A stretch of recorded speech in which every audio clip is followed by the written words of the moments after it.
नमस्ते और इस ऐतिहासिक विश्लेषण में आपका स्वागत है। आज हम 1947 के विभाजन की उन घटनाओं पर एक गहरी और बिल्कुल निष्पक्ष नजर डालने वाले हैं जिन्होंने हमारे इतिहास की दिशा ही बदल कर रख दी। तो चलिए सीधे शुरुआत करते हैं। जरा 1947 की उस सुबह के बारे में सोचिए।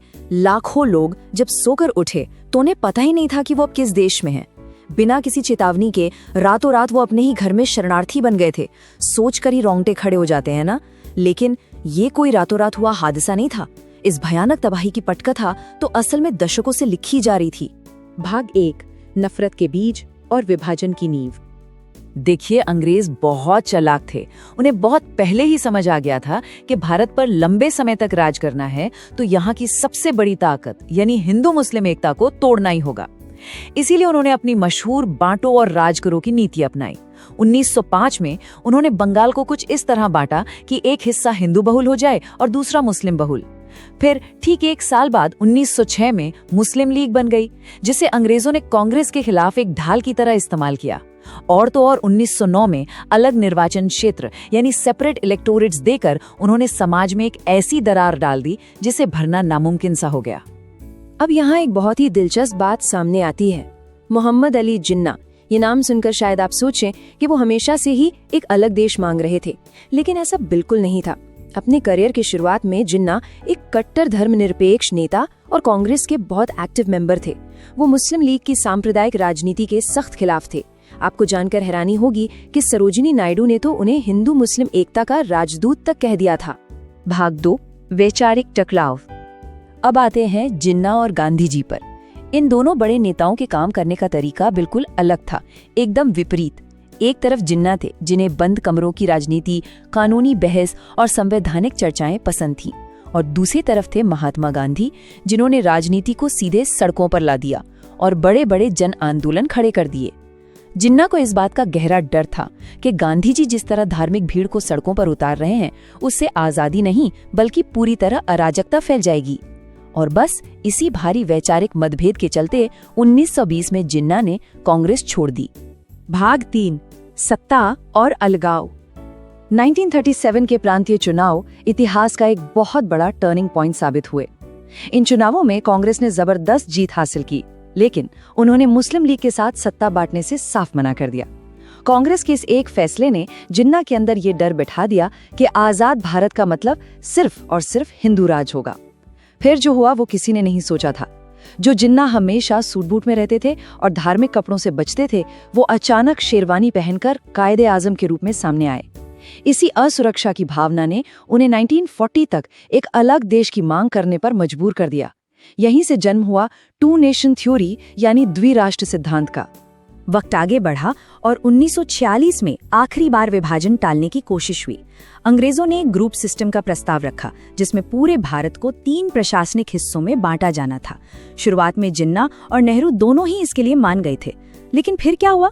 एक प्रेस कॉन्फ्रेंस में नेहरू जी की एक छोटी सी टिप्पणी से जिन्ना को लगा कि आगे चलकर उनके साथ धोखा हो सकता है। इसी गहरे अविश्वास की वजह से जिन्ना ने तुरंत अपना समर्थन वापस ले लिया और इस तरह एक साथ रहने की आखिरी उम्मीद भी टूट गई। और फिर जो हुआ उसे सोचकर आज भी रूह कांप जाती है। 16 अगस्त 1946 को जिन्ना ने डायरेक्ट एक्शन डे का ऐलान किया। इसका नतीजा बेतहाशा हिंसा। कलकत्ता की सड़कों पर महज 72 घंटों के अंदर 5000 से ज्यादा लोगों की बेरहमी से हत्या कर दी गई। ये कोई मामूली आंकड़ा नहीं है। उधर अंतरिम सरकार में एक अलग ही तमाशा चल रहा था। मुस्लिम लीग के लियाकत अली खान वित्त मंत्री बने और उन्होंने सरकार के हर छोटे बड़े प्रशासनिक फैसले को रोकना शुरू कर दिया। एक तरफ सरकार में घुटन और दूसरी तरफ सड़कों पर बेकाबू खून खराबा। इन हालातों ने सरदार पटेल और आखिरकार गांधी जी जैसे नेताओं को भी ये मानने पर मजबूर कर दिया कि अब बंटवारा ही इकलौता रास्ता बचा है। सरदार पटेल ने इस मजबूरी को बहुत ही सटीक तरीके से समझाया था।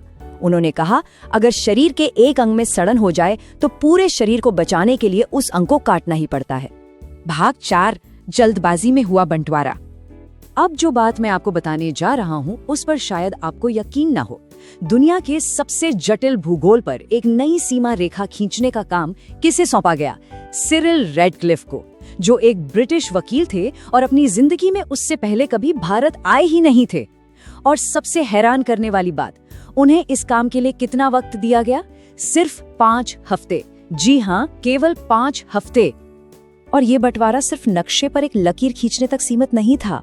प्रशासन का ये बंटवारा इतना सूक्ष्म और पागलपन से भरा था कि आप सोच भी नहीं सकते। सेना की टुकड़ियों को धर्म के आधार पर बांट दिया गया। सरकारी दफ्तरों की मेजें, कुर्सियां, टाइपराइटर, यहाँ तक कि लाइब्रेरी की किताबों तक को आधा-आधा बांट दिया गया। सोचिए, इस प्रक्रिया ने सिर्फ जमीन को नहीं चीरा, बल्कि लोगों की भावनाओं, यादों और रोजमर्रा की हर छोटी चीज को 2 हिस्सों में काट कर रख दिया।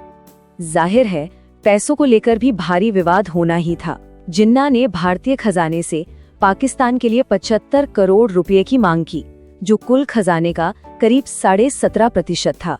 इस बात पर दोनों पक्षों में इतना तनाव बढ़ गया कि बात लगभग बिगड़ ही गई थी।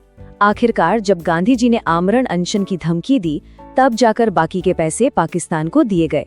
भाग 5, इतिहास की सबसे भयानक त्रासदी। आजादी मिली, लेकिन उसके साथ जो अफरा तफरी और खौफ का मंजर आया, वो शब्दों में बयान नहीं किया जा सकता। सबसे बड़ी विडंबना देखिए, लोगों ने 14 और 15 अगस्त को आजादी का जश्न तो मना लिया, लेकिन 17 अगस्त तक किसी को पता ही नहीं था कि असली सरहदें आखिर हैं कहाँ। और जब लकीर खींची तो करीब 1.5 करोड़ लोगों को रातों रात अपना सब कुछ छोड़कर भागना पड़ा। 10 से 20 लाख लोग इस नफरत की आग में मारे गए। स्टेशनों पर जो ट्रेनें पहुंच रही थीं, उनमें जिंदा इंसान नहीं, बल्कि सिर्फ लाशें भरी हुई थीं। इन सब के बीच इतिहास का एक बहुत ही गहरा राज भी है। क्या आप जानते हैं कि मोहम्मद अली जिन्ना को टीबी यानी ट्यूबरक्लोसिस जैसी जानलेवा बीमारी थी, लेकिन उन्होंने इस बात को सबसे छुपा कर रखा। क्यों? क्योंकि उन्हें डर था कि अगर अंग्रेजों या कांग्रेस को पता चल गया कि उनके पास ज्यादा वक्त नहीं है, तो वो बस उनके मरने का इंतजार करेंगे और इस तरह पाकिस्तान बनाने की उनकी योजना हमेशा के लिए खत्म हो जाएगी। 14 अगस्त को पाकिस्तान वजूद में आया और 15 अगस्त को भारत आजाद हुआ। लेकिन इस बंटवारे के बमुश्किल 1 साल बाद ही 11 सितंबर 1948 को जिन्ना का निधन हो गया। उनके जाने के बाद पाकिस्तान के लिए उनका जो एक धर्मनिरपेक्ष नजरिया था, वो बहुत ही तेजी से गायब हो गया और वो नया देश लंबे समय तक अस्थिरता के भंवर में फंस गया। इस पूरे विश्लेषण के बाद हमारे सामने एक बहुत ही गहरा और चुभने वाला सवाल खड़ा होता है। आखिर क्या होता है जब राजनीति को सिर्फ और सिर्फ धर्म और अहंकार की चश्मे से देखा जाने लगे? हाँ, राजनीतिक महत्वाकांक्षाओं ने दुनिया के नक्शे पे नई लकीरें तो जरूर खींच दी, लेकिन इसकी जो कीमत इंसानियत ने चुकाई, उसकी भरपाई आज तक नहीं हो पाई है। इस त्रासदी को समझना हमें ये जरूर सिखाता है कि इतिहास की इन गलतियों से सबक लेना कितना जरूरी है, ताकि भविष्य में कोई भी समाज इस तरह के अविश्वास और नफरत का शिकार ना हो। तो इस पर जरूर विचार कीजिएगा।